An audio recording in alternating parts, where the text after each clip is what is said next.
Assalamualaikum warahmatullahi wabarakatuh. Cakap, jangan tak cakap. Cakap kali ini kita akan bercakap tentang pemimpin. Mengapa kita bercakap tentang pemimpin? Karena pemimpin adalah sosok seorang yang dikhususkan untuk memimpin di bawahnya, ataupun memimpin di setaranya, ataupun memimpin yang ada pada lingkungannya. Sebab itulah, sekecil apapun kita akan kenal dengan kepala kampung, sebesar apapun kita akan kenal dengan presiden yang memimpin suatu negara. Tapi kali ini kita bercakap tentang pemimpin Melayu. Dan tentu saja referensi kita adalah sebuah buku Pemimpin dalam Ungkapan Melayu, karangan Tenas Effendi. Dalam pengantarnya ada satu kata yang dahsyat yang diungkapkan oleh almarhum Tenas Effendi.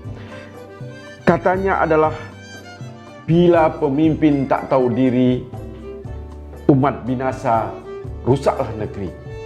Saya ulangi, bila pemimpin tak tahu diri, umat binasa, rusaklah negeri. Pemimpin harus tahu diri. Tahu diri itu adalah tahu bahwa dia adalah pemimpin. Karena dengan demikian ia tidak akan bermaksud merusak negerinya, karena bila pemimpin rusak, maka rusaklah negeri itu. Lalu dari ungkapan itu kita dapat mengatakan bahwa pemimpin itu sangat dekat dengan rakyat. Maka dalam ungkapan yang selalu kita dengar, pemimpin itu hanya dimajukan selangkah, kalaupun tinggi hanya ditinggikan seranting. Selangkah saja. Betapa dekatnya selangkah itu. Sejauh-jauhnya mungkin hanya 60 cm atau 1 meter. Kalau dia ranting, maka ranting itu pun kalau dalam ukurannya tentu tidak akan jauh juga dari 100 cm. Maka pemimpin harus dekat dengan rakyatnya. Mengapa kita ungkapkan demikian? Karena khawatir pemimpin itu semakin hari semakin jauh. Dia hanya dekat saja pada saat pemilihan. Pemimpin itu semakin jauh. Ia dekat saja bila ia punya kepentingan. Pemimpin itu akan semakin jauh. Ia akan dekat saja dengan para pendukungnya. Maka oleh karenanya ada baiknya kita telaah lagi pemimpin yang didahulukan selangkah itu. Pemimpin yang ditinggikan seranting itu. Pemimpin yang dilebihkan serambut itu. Pemimpin yang dimuliakan sekuku itu. Mengapa demikian? Karena pemimpin yang diberikan kepercayaan, yang diberikan kekuasaan, yang diberikan beban berat, ia memang harus pemimpin yang kuat dan taat. Lalu kita akan berbicara tentang kepemimpinan yang bagaimana. Banyak sekali dalam petuah-petuah Melayu menunjukkan bahwa pemimpin itu banyak hal yang harus dimengertinya, dan banyak hal yang harus dimumpuninya, dan banyak hal yang harus ada pada dirinya. Maka untuk mengikat agar pemimpin tidak berlaku sewenang-wenang, ia diminta untuk berjanji. Sebab itulah kita lihat pada prosesi kepemimpinan selalu ada sumpah dan janji. Dan dalam janji itu pemimpin selalu kita nasihatkan, yang dikemukakan oleh rakyatnya, yang dimuliakan oleh kaumnya, yang didudukkan oleh patutnya, yang ditegakkan pada layaknya, yang dikukuhkan pada alatnya, yang ditinggikan dari orang banyak, yang didahulukan dari orang ramai, yang diutamakan dari orang biasa, sesuai menurut adat lembaga. Itulah pemimpin. Nah, oleh karena itu kita selalu melihat pemimpin di mana saja, apalagi dalam media sosial. Maka tidak heran orang menganggap bila pemimpin itu berlebih-lebihan, maka dianggap sebagai pencitraan. Tetapi bila pemimpin tidak pernah keluar dalam satu media, maka dia dianggap tidak bekerja. Nah, oleh karena itu pemimpin harus menutupi dirinya dengan pakaian yang sempurna. Pakaian itu adalah bila memakai syarak lahir dan batin, imannya tebal, adat pun kental. takwanya menampak, ilmu pun banyak, berdada lapang, berpikiran panjang, bermuka jernih, berlidah fasih,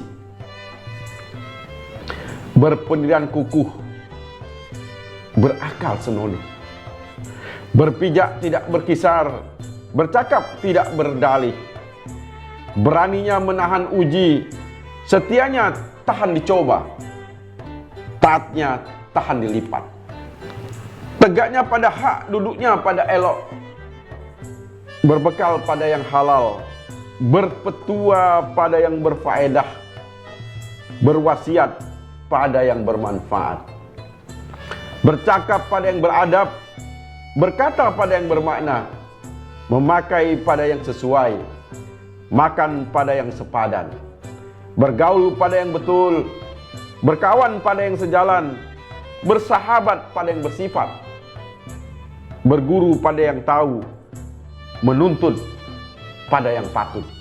Ungkapan-ungkapan ini adalah ungkapan yang dahsyat, yang kiranya bila dipadukan akan lahir sosok pemimpin yang memang diunggulkan, yang memberikan ketentraman lahir dan batin, yang memberikan ketentraman pada saat wajahnya tampil, masyarakat merasa teduh dan tidak mengaduh.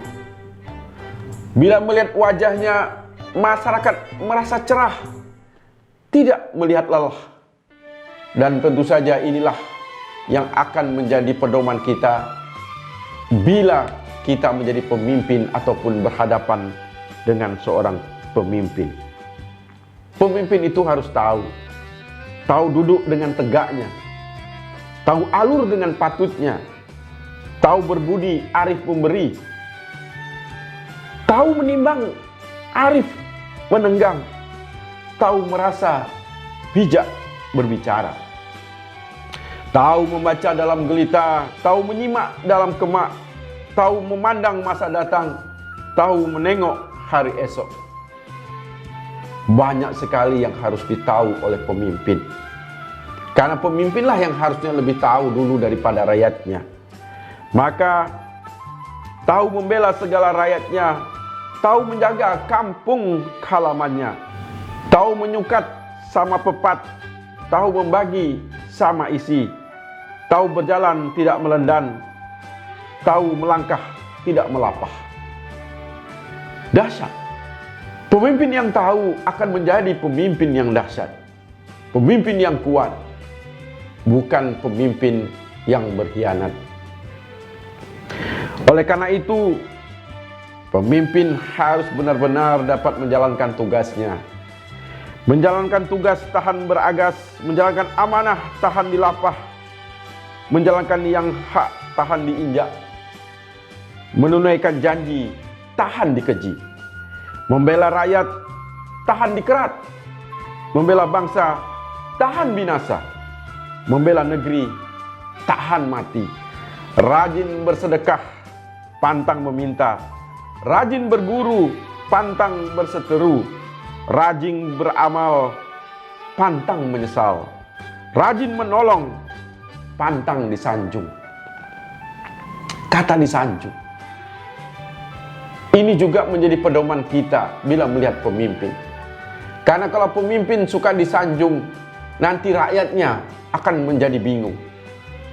Bila pemimpin suka disanjung, rakyatnya akan mati menanggung. Maka pemimpin bukan karena dia ingin disanjung, tapi dia sesungguhnya harus lebih banyak tolong menolong. Oleh karena itu, kita juga harus mengimbangi, melihat sosok pemimpin itu, lihat lahir batinnya, lihat sosoknya, dan lihat sepadannya. Maka pemimpin ia harus sepadan amal dengan iman, sepadan ilmu dengan kelakuan, sepadan lidah dengan perbuatan, sepadan takah dengan pakaian, sepadan tokoh dengan bawaan, sepadan janji dengan isi, sepadan kerja dengan upah, sepadan harga dengan faedah, sepadan tua dengan kerenah, sepadan muda dengan takah. Iya, sepadan. Kalau dia tidak sepadan, maka rusaklah badan. Bila dia tidak sepadan, maka rakyat akan ditinggalkan. Banyak lagi kita akan bicara pemimpin, tetapi kali ini kita mulai dengan pemimpin yang memang kita inginkan menjadi pedoman pemilihan kita ke masa depan. Ikuti lagi tipe-tipe pemimpin kita, tipe-tipe pemimpin Melayu kita. Insya Allah, bila tipe-tipe ini ada pada pemimpin Melayu, maka majulah negeri kita ini. Cukup sekian, cakap, jangan tak cakap. Wassalamualaikum warahmatullahi wabarakatuh.